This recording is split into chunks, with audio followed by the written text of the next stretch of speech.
Saúde os irmãos com a paz do Senhor. Amém. Irmãos, estou imensamente feliz por mais uma vez Deus ter nos permitido estarmos aqui. Graças a Deus pela oportunidade que o nosso pastor nos dá, o pastor Anderson junto com o nosso pastor, dando essa oportunidade para a gente estar aqui ministrando junto com a igreja a palavra do Senhor. Irmãos, eu confesso, não é fácil, né, irmãos? Mas Deus dá graça, Deus dá sabedoria, é Deus que chama e é Deus que fala conosco, né? Então, nessa noite, nós vamos falar e estudar um pouquinho a palavra de Deus sobre casamento. É um assunto que a igreja tem trabalhado tanto, porque nos últimos dias o diabo tem tentado destruir essa instituição. Quero que você abra sua Bíblia comigo, você já sabe até onde eu vou ler, né? Com certeza. Nosso pastor passou quase 2 meses aí, 3 meses já falando, acho que esse ano inteiro, né? Desde o começo do ano, falando sobre casamento. Antes de fazer a leitura, eu quero perguntar para os irmãos, aonde que está na Bíblia que a palavra casamento? Tem alguém aí?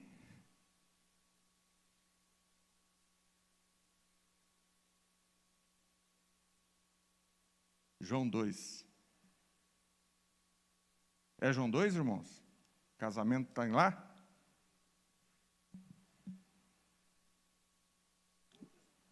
As bodas, né? Na realidade, irmãos, lá é verdade, lá tem também, mas eu não queria dizer essa palavra naquele contexto, mas o casamento mesmo, instituição, quanto instituição divina. Quando Deus faz o primeiro casamento, Ele não usa essa palavra, esse termo, casamento. O irmão falou ali do casamento da boda no Caná da Galileia, né? Mas ali era referindo-se a um outro casamento, já um casamento cotidiano, mas não o casamento primeiro. Mas aqui em Gênesis capítulo 2 e 24, foi bom, irmãos, foi bom, né, a colocação do irmão, parabéns, Deus te abençoe.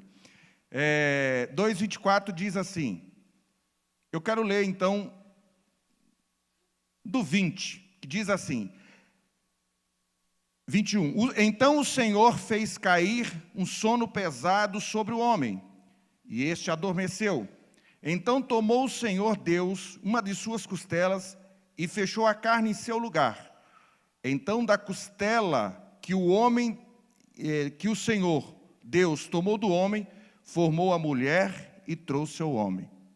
E disse o homem, esta é agora ossos dos meus ossos e carne da minha carne. Ela será chamada mulher, pois do homem foi tomada. Portanto, deixará o homem, seu pai e a sua mãe, e unirá a sua mulher, e serão os dois uma só carne.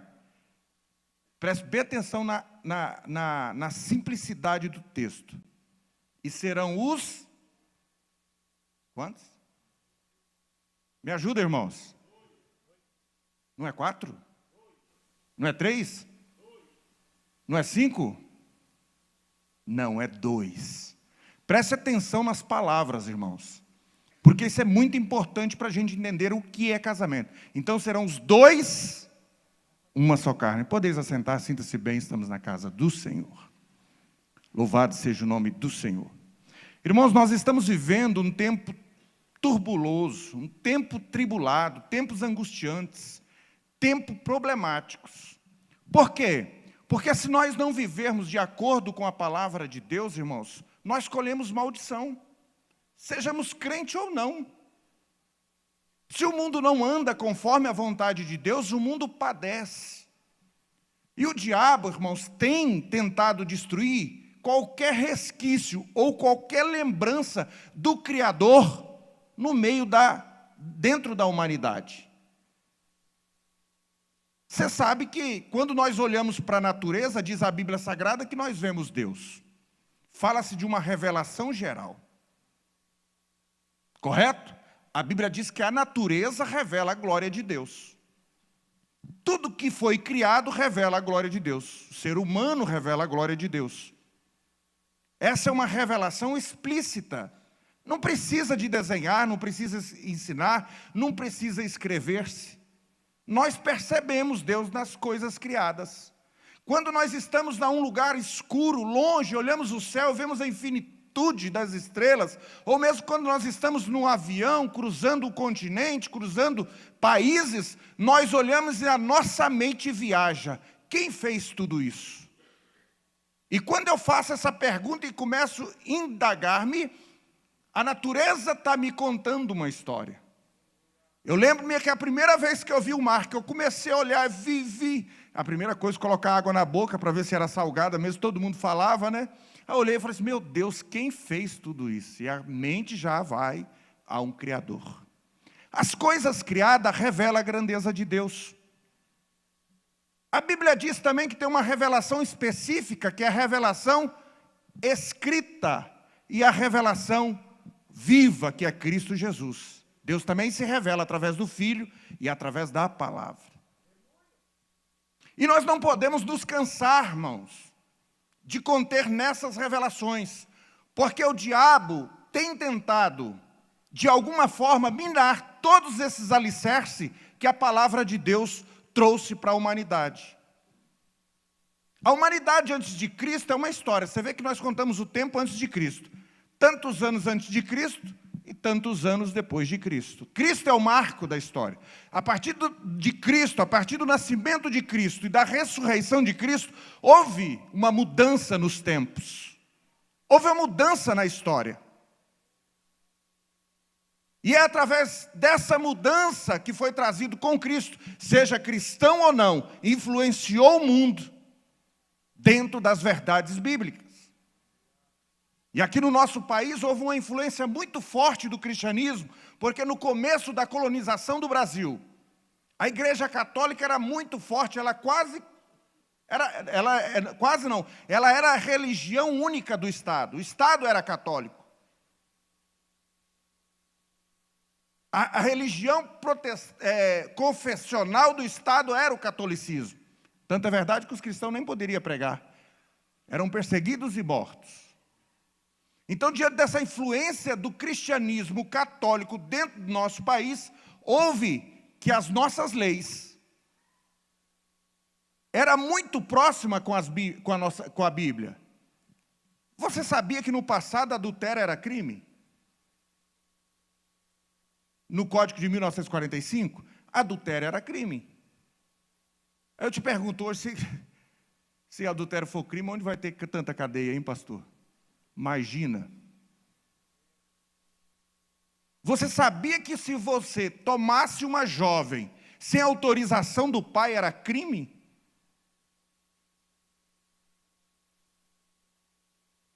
Também não teria cadeia, né? Hoje essas coisas, o mundo já faz, né?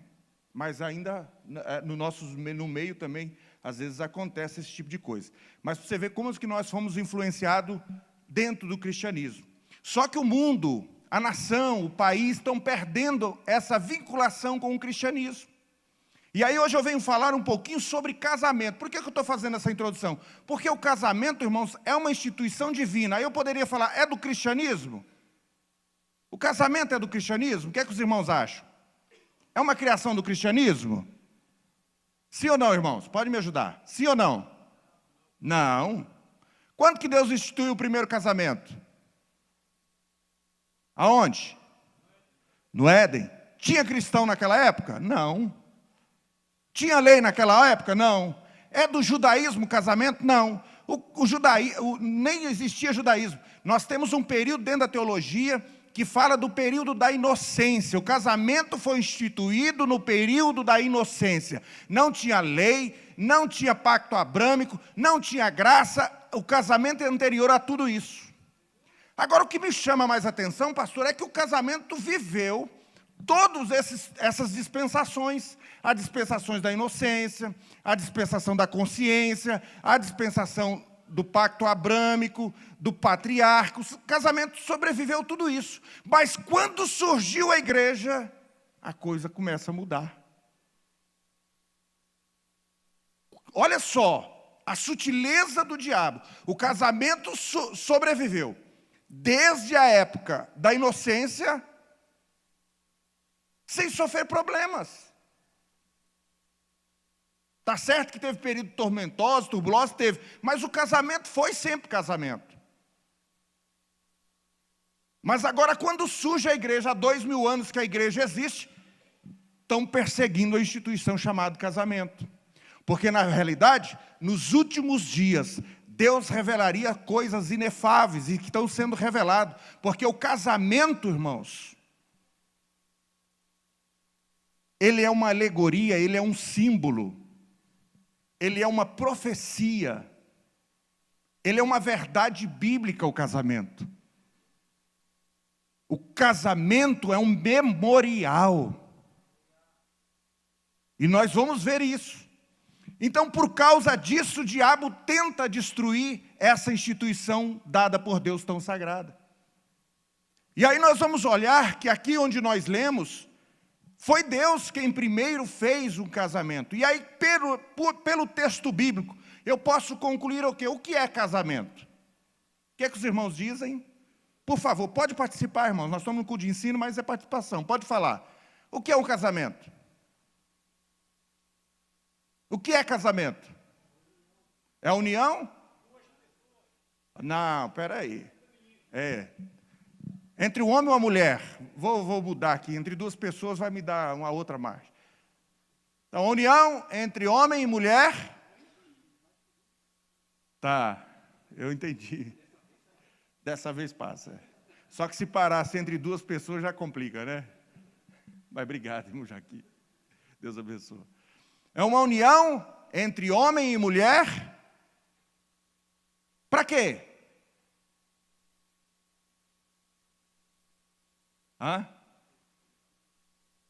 Para constituir família. É isso que é casamento. Casamento é uma união de homem e mulher, com a finalidade de constituir família. É isso, irmãos, a definição de casamento, tanto legal como doutrinária e bíblica, teológica, é isso. E aí nós já desmistificando um monte de coisa, porque a lei vem distorcer esses princípios. Por causa da evolução da sociedade, vai começar a ter distorção desse princípio. Se a finalidade de constituição de família, se a finalidade do casamento é constituir famílias, se não for um homem ou uma mulher, não tem possibilidade. Alguém pode dizer, vamos usar laboratório, né? Mas aí já não é natural, né, irmãos? Não é o que Deus preveu para a humanidade. Até então, não existia laboratório. Então, a família é uma constituição. E aí nós partimos para outro princípio aqui, dentro de casamento e família. Casamento. Casamento, irmãos, é justamente isso, é a união. E aí eu vou dizer um pouquinho mais. Pública, preste bem atenção, união pública entre homem e mulher, com a finalidade de constituir família. Eu não posso tirar do casamento a publicidade, porque tanto na Bíblia quanto na lei humana, o casamento depende de publicidade. Não tem casamento oculto, irmãos. Quando se não faz um casamento público, e que você tem intimidade relacional de casamento, você está cometendo adultério. Porque antes de relacionamento íntimo, tem um relacionamento público, para que todos conheçam que você é casado. Quando você vai casar, ainda que você não faça, mas eu não casei na igreja, então meu casamento não é público. É público. Porque quando você vai no cartório, você vai diante do juiz de paz, e ele vai falar lá para você, se você aceita fulano e tal como sua legítima esposa, você vai dizer sim, e ali você está dando publicidade diante dos homens, da autoridade instituída pela lei, que quer se casar. O casamento no Brasil, ou o casamento em qualquer época, ele é público. No casamento no judaísmo são 7 dias de festa. Que publicidade, hein? Hoje eu sei que as coisas estão caras, para fazer um dia já está difícil, né, irmão? Vai casar e, meu Deus, um dia de festa já não aguenta, né? Mas a publicidade, irmãos, tem que ter. Não estou falando de festa, mas diante da lei tem que ter. E não existe casamento sem publicidade. Só que Por causa da dureza do coração dos homens, por causa da dificuldade, a lei flexibiliza um pouco o casamento. E a nossa lei vai permitir um instituto que vai equiparar-se com o casamento, chamada união estável. Quem já ouviu falar essa palavra? União estável. E a lei de união estável, irmãos, ela é de 1996. 1996. Só que antes da união estável prescrita por essa lei, porque ela só regulamenta a união estável, a união estável ela vem na nossa Constituição, que é de 1988. Então, de 1988 para cá, a gente começa a desvirtuar, legalmente falando, uma realidade imposta por lei, o símbolo do casamento. Porque de 1998 para cá, se permite a união estável, que a nossa Constituição, no artigo 226, parágrafo 3º, vai falar. Ele vai falar bem assim, ó, a família, olha o que a Constituição brasileira fala, de 1998, Código 226. A família, base da sociedade, tem especial proteção do Estado. As leis, as nossas autoridades reconhecem que a família é a base da sociedade e tem proteção do Estado. No parágrafo 23, no parágrafo 3º vai falar assim, para efeito da proteção do Estado, para efeito de proteção, preste bem atenção que a nossa lei vai dizer, para efeito de proteção do Estado, o Estado vai proteger mais alguém, quem? É reconhecida a união estável entre homem e mulher como entidade familiar, devendo a lei facilitar a sua conversão em casamento. E aí é que eu quero mostrar para os irmãos que união estável não é casamento. Porque a própria lei vai falar assim, o Estado vai facilitar a sua conversão em casamento. Presta atenção, meus irmãos, me ajuda, porque senão eu vou estar falando sozinho. O Estado vai facilitar a conversão em... Então, o Estado não reconhece como casamento, meus irmãos. Aí tem alguns cristãos falando, mas a lei reconhece união estável. Se a lei reconhece, eu posso viver em união estável. A lei fala assim, a título de proteção do Estado. O Estado reconhece a união estável, porém vai facilitar a sua conversão em... O próprio Estado não reconhece ipsilítere a instituição união estável como casamento. Ele não equipara-se união estável igual a casamento, no mesmo nível do casamento. Tanto é verdade que o próprio Estado fala que facilita a sua conversão em casamento. Porque se fosse a mesma coisa, por que converter? Qual faz o sentido se é a mesma coisa? Agora, por que, irmãos? Porque o casamento e união estável, o casamento bíblico e união estável, uma situação criada por lei, por causa de uma realidade social, porque a união estável, irmãos, foi criada para resolver um problema social. Como a Bíblia diz, como a Bíblia é perfeita, né? Um abismo chama outro. Um abismo chama outro abismo. Para resolver, o nosso pastor já falou isso aqui, a falta de caráter dos homens cria-se a união estável. Porque os homens viviam em união estável, alguns vão dizer outros termos, né? Antigamente, quem é já vi muita gente falar outros termos. Me ajuda aí, quais eram os termos antigamente se usava? Amaziado, alguém falou aqui, amaziado. Qual que é o outro? Amigado, qual que é o outro? Hã? Irmãos, esse dia eu ouvi um termo que eu fiquei assim, meu Deus do céu. Vocês já ouviram? Amancebado. Jesus querido, olha o nome do troço. Amancebado. Jesus do céu. Que Deus tenha misericórdia, né?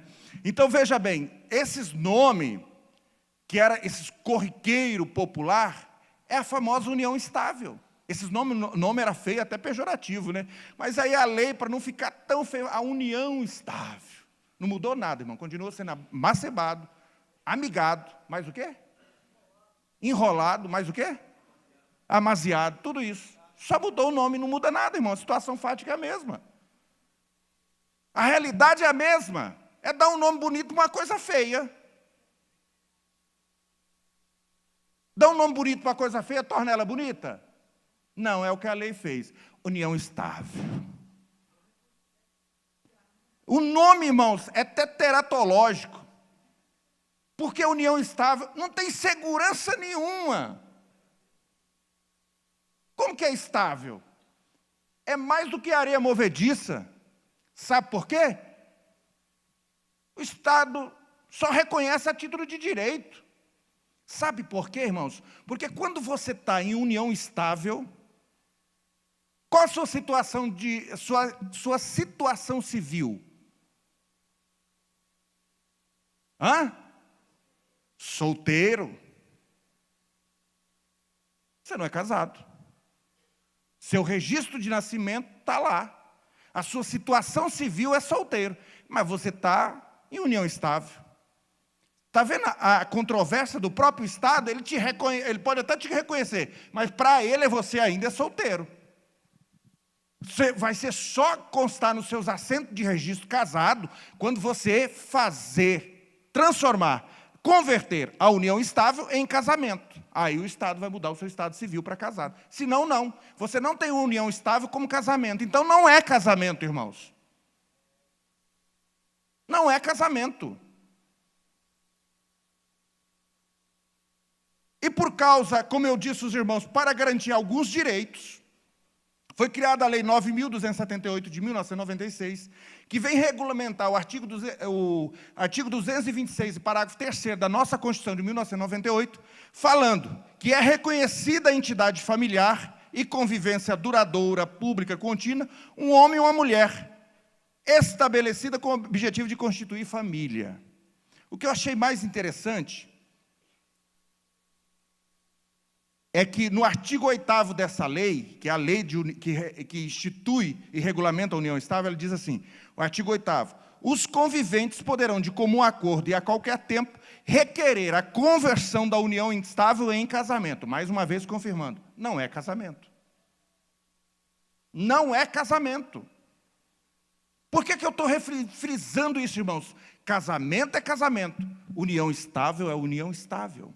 São instituições distintas. Apesar de que o Estado reconheça como unidade familiar, ele não reconhece como a mesma coisa. Não faz sentido, diante da legislação, fazer a mesma coisa. É reconhecido como família, mas não como casamento. E Deus instituiu o casamento entre um homem e uma mulher, de forma pública, a fim de constituir família. Diferentemente do casamento, a união estável se começa sem publicidade, diferente do casamento.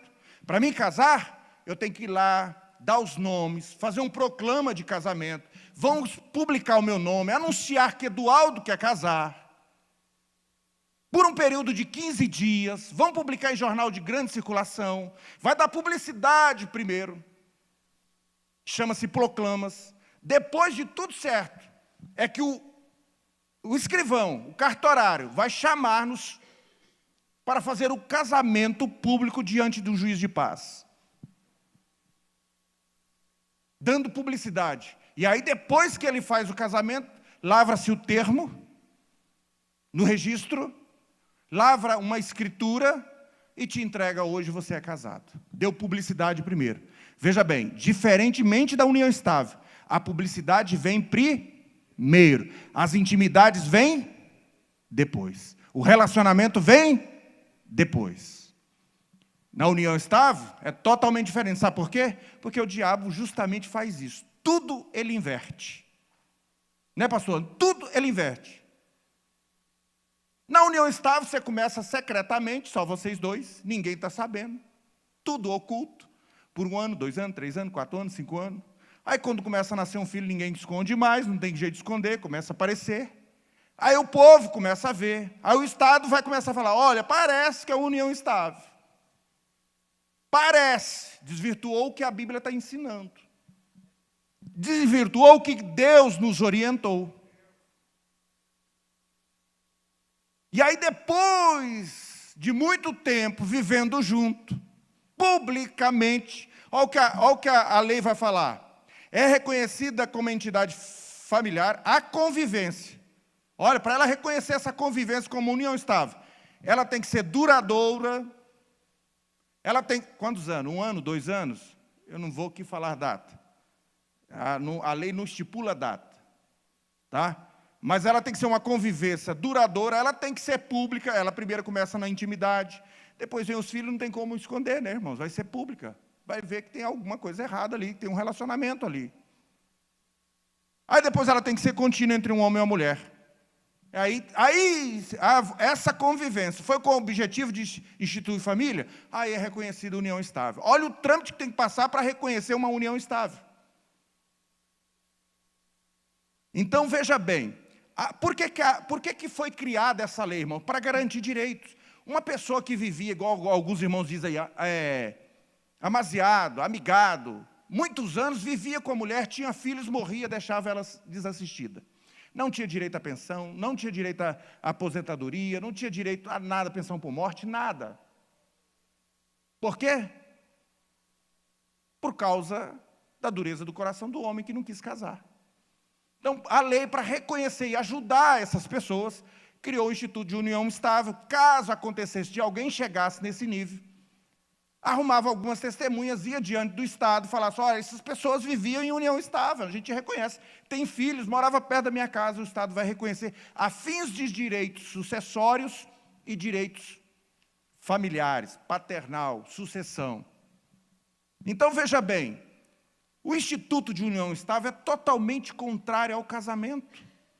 Porque quando eu olho em Gênesis, eu vejo Deus fazendo, do lado de Adão, tira uma das suas costelas e serra a carne em seu lugar, fazendo-lhe a mulher, Eva, e apresenta Adão publicamente diante dele e diante do seu trono, dando-lhe a sua filha, porque, irmãos, Eva é filha de Deus, é criação de Deus, como pai, dando a Adão a sua filha. Olha a importância do casamento.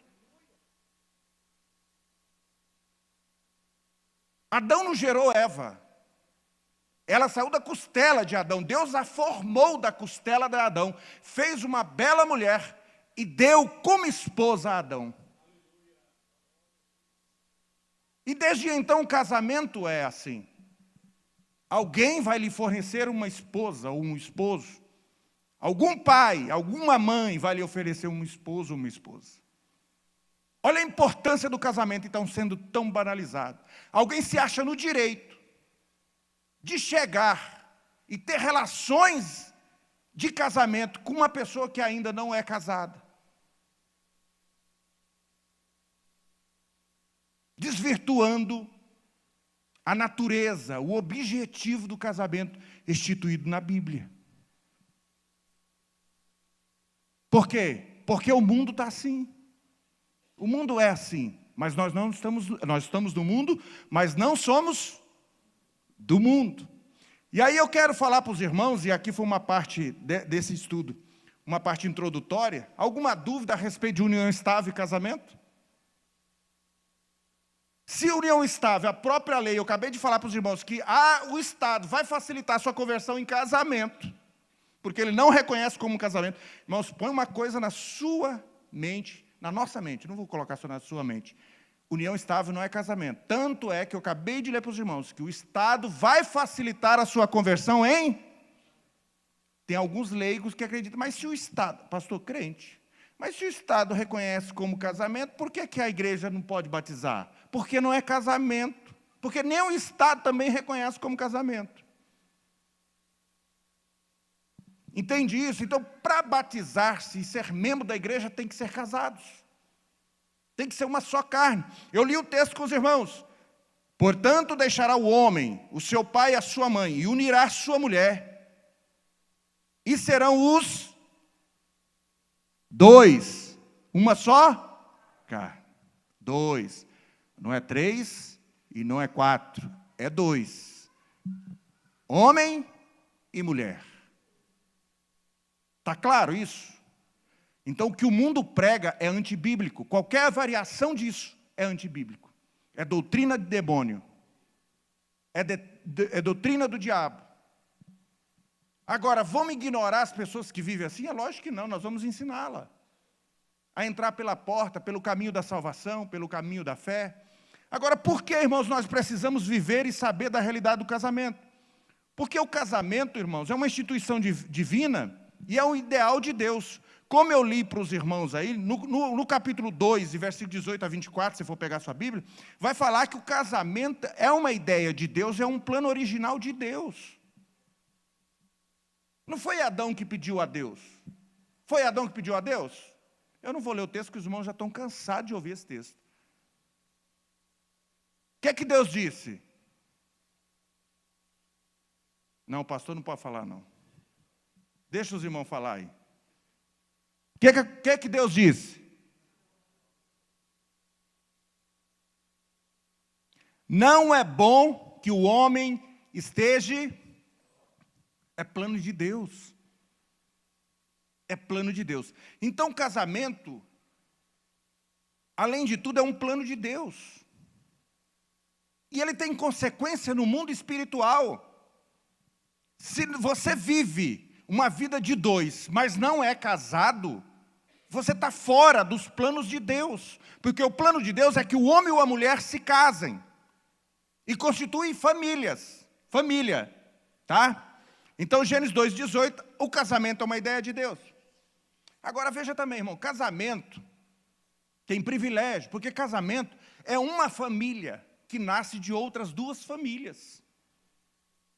Casamento é uma união de duas famílias que faz uma terceira família diferente das duas antecedentes. Sabia disso? É. Então, por que tem gente metendo o dedo no casamento alheio, né? Na família alheia, né? Sem autorização?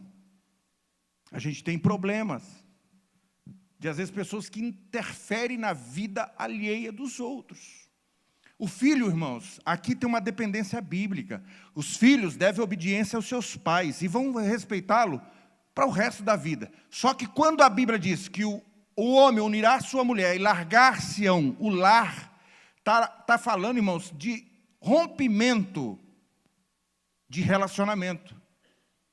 É um rompimento que não é da mesma forma mais.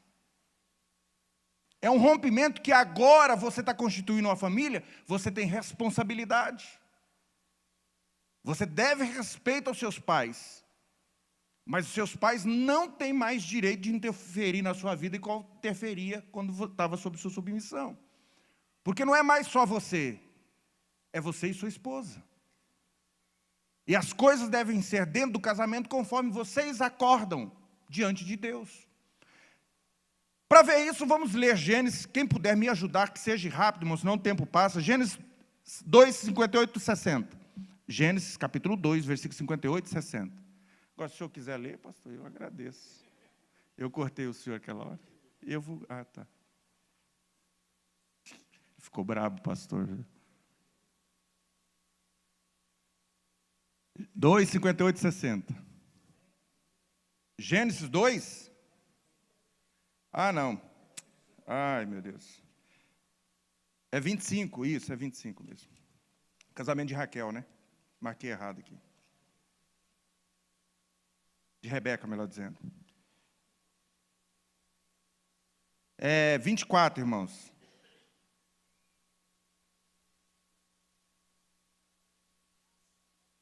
Vamos ver isso, é 24. 24 e 58, isso mesmo. Pode ler.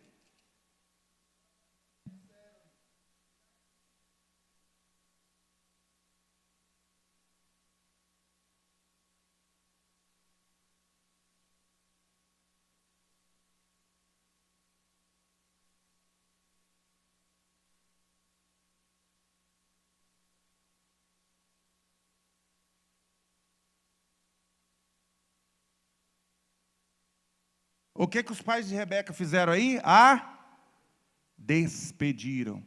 E desejaram-lhe bênção, que seja mãe de nações. Casamento é rompimento de um vínculo familiar para formar outro vínculo familiar, uma outra família. A esposa sai da casa dos pais para formar um novo lar, um novo vínculo conjugal, uma nova família. E Rebeca assim fez. Esse é o mandamento bíblico de casamento. A ruptura de um lar para formar um novo lar, conforme a vontade de Deus. Desculpa, irmãos, então era Gênesis 25, né? 58 e 60. 24, 28, O casamento, além dessa entrega total, isso chama-se de entrega total, de ambos os lados, assim como o homem como a mulher. Lá nós vimos em Gênesis, no capítulo 2, no Gênesis 2 e 24, que homem e mulher deixará a casa de seus pais. Mas o casamento também é um lugar, irmãos, poético, é um lugar romântico. O casamento não é só cético, não é só constituído na finalidade de constituir família. O casamento é um local prazeroso também. Eu quero que você olhe para mim, leia comigo, Salmo, espero que eu tenha acertado, né? Salmo 4, 9 e 10. Pus umas referências aqui, vamos ver se eu acerto, né? Salmo 4, 9 e 10. Não tem? Meu Deus do céu, o que aconteceu, né?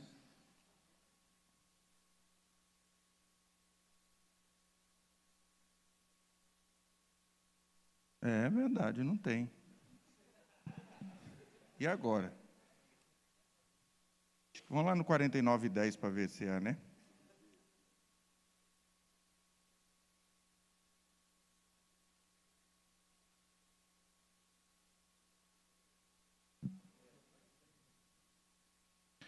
Pois tu... Peraí, só um pouquinho.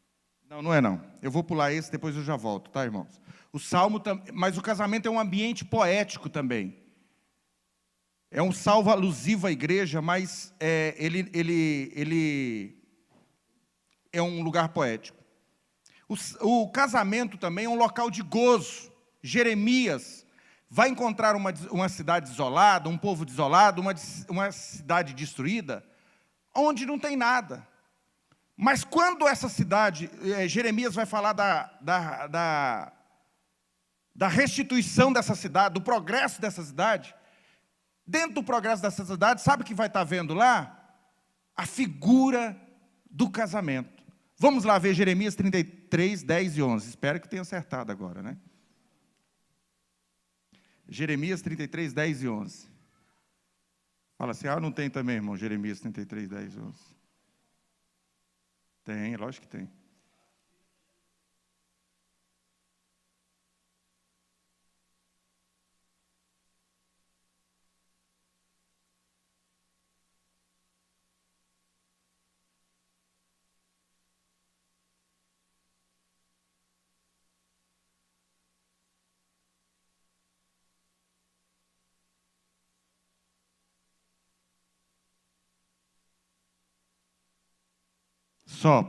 Tá bom, irmão, obrigado. Veja bem, uma cidade desolada, que não tem nada, quando Jeremias faz uma promessa que aquela cidade será revivificada, que aquela cidade será reerguida, está falando de Jerusalém, que ela está destruída, não tem homens, não tem ninguém, está totalmente desolada. Olha qual a primeira figura que o profeta vai falar a respeito da cidade, uma cidade restituída. Versículo 11, ele diz assim, ainda se ouvirá a voz de deleite, a voz de alegria do noivo e da noiva. Olha que bom, olha Deus afirmando a instituição casamento. Uma cidade destruída, uma cidade que não tem mais esperança. O casamento como uma visão de esperança. Irmãos, isso é profundo. Jeremias está profetizando em cima de cinzas. E Deus está falando que o casamento, através da alegria do noivo e da noiva, aquilo será reconstruído novamente. Está vendo a função do casamento? O casamento ele também tem uma função social. Ela não é uma função só interna. Não é só para os dois. O casamento extravasa além dos termos do lar. E Jeremias vai deixar muito claro isso. O casamento, irmãos, também é propício para criar filhos. E não é eu que estou dizendo isso. Criação de filhos. Hoje nós estamos, irmãos, o diabo vem para destruir tudo. Hoje nós estamos criando os filhos em? Me ajuda aí. Bom, hein? Em creche, irmãos. Creche, de acordo com a Bíblia Sagrada, a criação de filhos é no lar. Irmãos, a coisa pega, né? A coisa pega, irmãos. Aí você vai falar, porque, irmãos, é a Bíblia. Mas porque eu trabalho, minha esposa trabalha. Irmão, Bíblia. Eu não posso fazer nada. Sei que todo mundo precisa trabalhar, mas a Bíblia está falando que o lugar propício para criar os filhos é o lar. Vamos ver? Malaquias, capítulo 2, versículo 10 e 15. Está vendo como que choca com a nossa realidade? Choca, irmãos. A Bíblia choca com a nossa realidade. Eu sou procurador do município, os irmãos sabem disso. Todo dia nós recebemos, não tem vaga nas creches, nós recebemos ações judiciais de mãe querendo enfiar o seu filho lá, não tem vaga. Mas ela quer colocar lá. Fazer o que? É direito dela, a gente tem que, de repente, às vezes, cumprir, né? Mas deixar o filho, irmãos. Né? Eu sei, irmãos, eu não estou aqui ignorando a realidade de cada um, viu? Pelo amor de Deus. Se você deixa o seu filho lá, seja ciente de que muitas coisas que não é bíblica ele está aprendendo. E aí eu sempre insisto, será que você traz pelo menos ele numa escola dominical para refutar aquilo que ele aprendeu durante a semana inteira? Porque a semana inteira, às vezes, irmão, tem creche em tempo integral, 8 horas. Não tem creche de 4 horas, período da tarde, período da manhã, mas tem creche de tempo integral. Ele fica 8 horas sendo bombardeado pelo diabo, recebendo influência maligna, orientação maligna, e aí no final de semana, que é a hora de trazer para casa, para a igreja ajudar você a instruir o seu filho, às vezes não traz.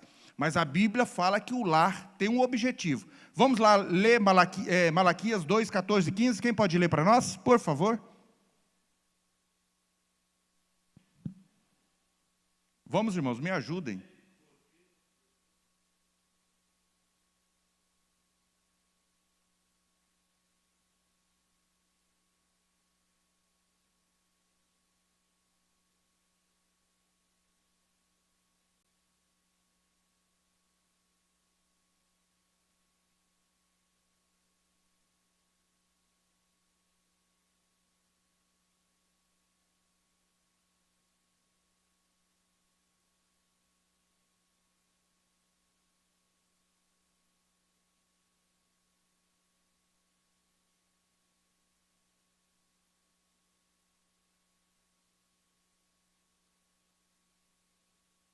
Tem uma outra versão, irmãos, que vai falar que há uma descendência santa. Quem tem essa versão?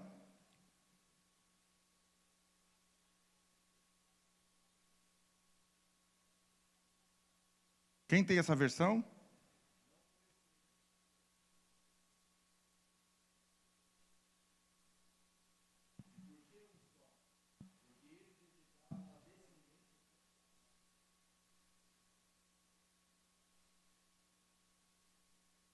Para o casamento que ele fez com a mulher da sua mocidade, Deus permitiu para que tivesse o quê? Uma descendência santa. Olha, irmãos, o motivo, o objetivo, a consequência de um casamento também é para que nós tivéssemos uma descendência santa. A pergunta que nos faz nessa noite o Espírito Santo é: a nossa descendência é santa? Está na casa de Deus? Estão sendo instruídos na casa do Senhor? Esse é o objetivo do casamento, a instituição do casamento é para isso. Deus está falando com um povo rebelde, que inclusive separou das suas mulheres, divorciou-se dela.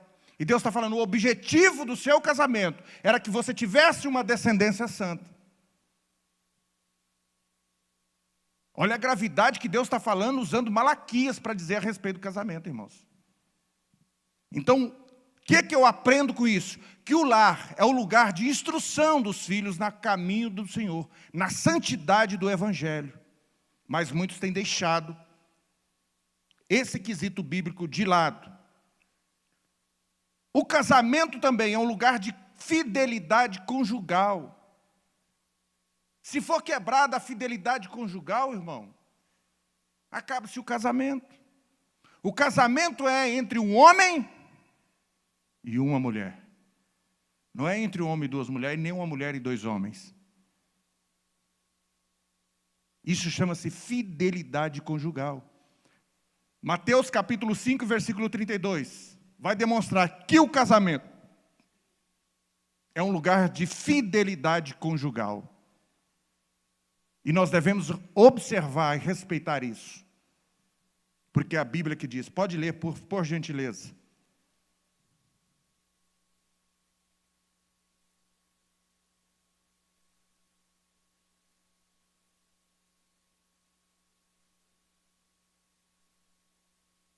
A irmã já estava lendo ali. Leia.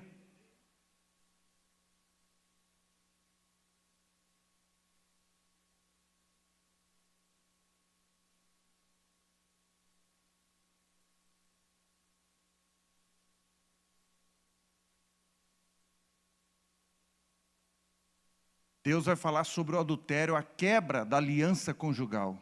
Então, o adultério quebra a fidelidade conjugal. E devemos respeitar isso. Fez uma vez a aliança, né, seja permanente essa aliança diante de Deus. Mateus 19, 6. O casamento é permanente.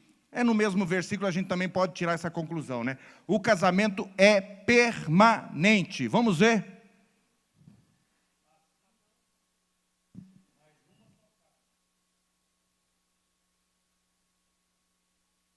Permanência. Irmãos, o casamento não depende da cara do parceiro, depende da cara da companheira. Não, o casamento é permanente. Nós não podemos escolher, hoje eu estou de mau humor, eu quero ficar casado, amanhã eu não estou, eu quero... Não, irmãos, casamento é permanente. Casamento bíblico é permanente. Então, união estável não se encaixa nisso. União estável não se encaixa nisso. Por quê, irmãos? Porque união estável nem é público. Se você quiser se deixar, se deixam. Não tem vínculo, não se cria vínculo.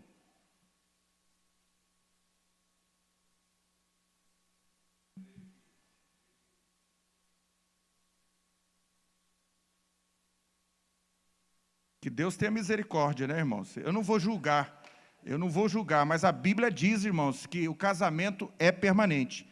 Tanto é verdade que Romanos 7, 2 e 3, abre para mim aí, fazendo favor, Romanos 7, 2 e 3, vai falar que o rompimento do casamento, só existe uma forma de romper o laço matrimonial.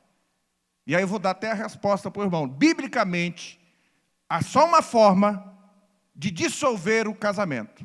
Na nossa legislação anteriormente, poderia dissolver o casamento só através da separação judicial e do divórcio. Primeiro separação judicial, depois divórcio. Depois a lei foi alterada, nem separação judicial precisa mais, agora divórcio direto. A gente já podia entrar direto com divórcio, né? A lei do divórcio, se eu não me engano, é a partir de 2010. Depois a lei ainda flexibilizou mais. Se não tiver menores, pode ser feito direto no cartório. Nem na justiça precisa mais. Então a coisa está banalizada, né? A instituição do casamento. Mas de acordo com a Bíblia, Romanos 7, 2 e 3, o rompimento do laço do casamento só com a morte. Vamos ler? Porque a mulher que está sujeita ao marido é ligada pela lei,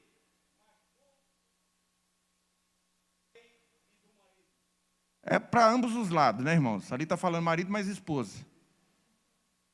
Entende? Quando que está livre do marido ou está livre da esposa? Depois de quê, irmãos? Da morte. É a Bíblia, irmãos. É a Bíblia.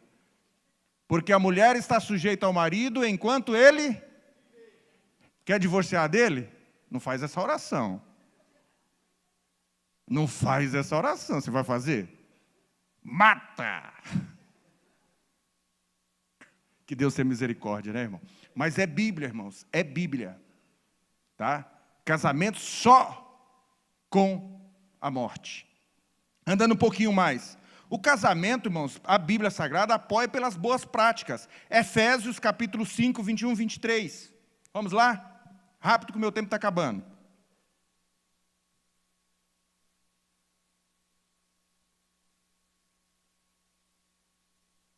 Efésios, é um texto bem conhecido dos irmãos, 21 a 33. Acho que não vou ler todos.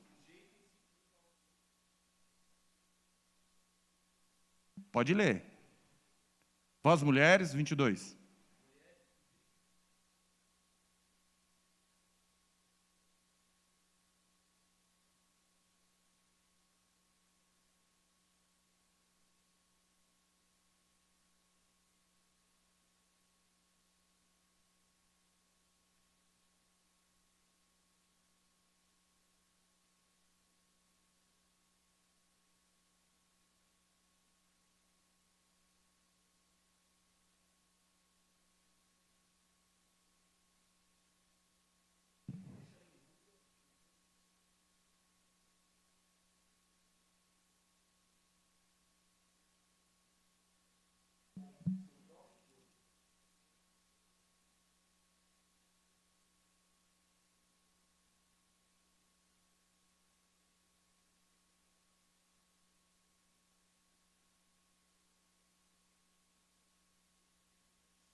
A Bíblia vai falar de boa prática conjugal. Isso é boa prática conjugal.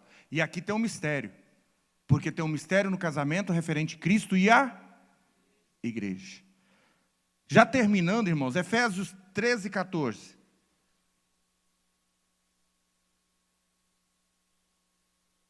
Oh, Efésios não. De novo, né, irmão?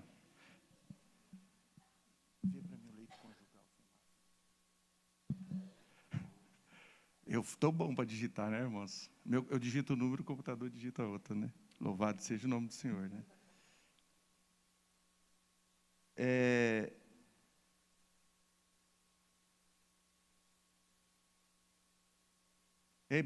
Acho que é Hebreus, né? O leite sem mácula, não é Hebreus? Eu errei aqui.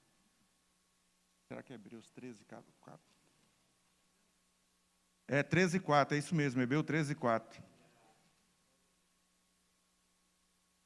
Irmãos do céu. Lê para mim aí, fazendo favor. Hebreus 13, 4.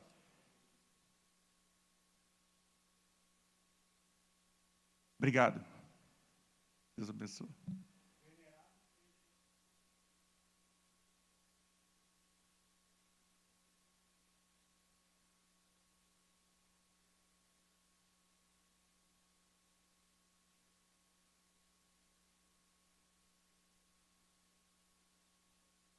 Amém. Casamento é um leito sem mácula. Venerado seja, honrado seja o casamento, leito sem mácula.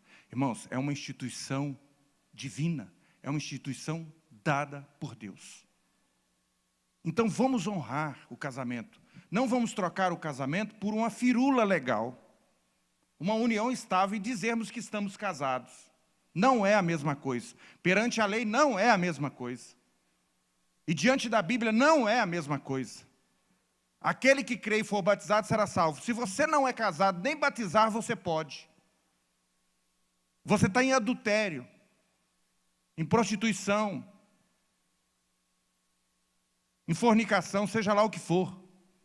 Mas o casamento é um mandamento divino. Agora, Paulo vai dizer que em Efésios, capítulo 5 e 23, que o casamento é um mistério de Cristo com a igreja. O casamento revela o símbolo da união entre Cristo e a igreja. Quando nós olhamos na Bíblia Sagrada e começamos a observar no livro de Gênesis, para Deus fazer a mulher de Adão, a esposa, lidar, a Bíblia diz que Deus vai induzi-lo em sono. E o que Deus vai fazer? Do seu lado direito vai tirar uma costela. O primeiro Adão, para ter a sua esposa, foi tirado do seu lado uma costela. E Paulo vai dizer, casamento tem um mistério. Porque quando Cristo vem, e para ganhar a sua esposa, ele também é pendurado no madeiro. Ele está não adormecido igual a Adão, mas ele está consciente. E a Bíblia diz que Deus lhe dará uma noiva, mas para que ele ganhe essa noiva, ele será flechado, furado, do seu lado direito, da costela também. E ali vai verter água e sangue, diz a Bíblia. E através dessa água e sangue, nascerá uma igreja, uma noiva, forte e vitoriosa. E é por isso que o diabo tenta lutar e destruir o casamento. Porque o casamento nada mais é do que a revelação geral da união de Cristo com a igreja. Então, quando eu olho para a cruz e vejo Cristo pendurado e o seu lado direito sendo perfurado, como se fosse o primeiro Adão, tirando do seu lado algo para que a igreja pudesse nascer. Então, a sua esposa e o seu esposo refletem a glória de Deus, refletem o plano de Deus. E o diabo quer destruir isso em nosso meio. Então, portanto, irmãos, ficamos com Deus com essa palavra. Não vamos pelo modismo que o mundo impõe a nós. O casamento é a união entre um homem e uma mulher, publicamente, com a finalidade de constituir família.